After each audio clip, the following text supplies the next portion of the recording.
একজন খারাপ মানুষ দুর্নীতিবাজ ধরা পড়ছে, সে দুর্নীতি করে, ঠিক আছে, তার দুর্নীতির বিরুদ্ধে আপনি প্রতিবাদ করেন, সামাজিক প্রতিরোধ, সামাজিক আন্দোলন, সামাজিক সচেতনতা গড়ে তোলেন, সবই ঠিক আছে।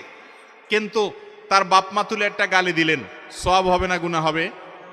তো এই রকম মনে করতেছেন আপনি অন্যায়ের বিরুদ্ধে অবস্থান নিয়েছেন, কিন্তু অন্যায়ের বিরুদ্ধে অন্যায় কোনো নিয়ম অবলম্বন করে যদি আপনি অবস্থান গ্রহণ করেন, তাহলে সওয়াবের পরিবর্তে উল্টা কি হবে?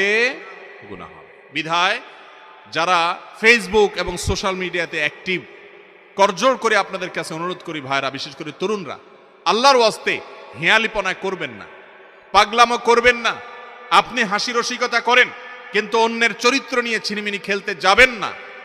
কাউকে নিয়ে মন্তব্য করার আগে 10 বার ভাববেন। এই মন্তব্য হয় মিজানে নেকামলের পাল্লায় উঠবে, না হয় বদামলের পাল্লায় উঠবে। দুইটার মধ্যে তৃতীয়টা হওয়ার কোনো সম্ভাবনা নাই। অতএব আপনার প্রতিটা মন্তব্য, আপনার প্রতিটা পোস্ট, আপনার প্রতিটা শেয়ার, এটাকে ভেবেচিন্তে করবেন। আপনি হাসি রসিকতা করেন, কিন্তু সেটা অন্যের অধিকার নষ্ট করে নয়, কারণ ইজ্জত নিয়ে ছিনিমিনি খেলা নয়। আল্লাহ তাআলা আমাদেরকে বুঝার তৌফিক দান করুন।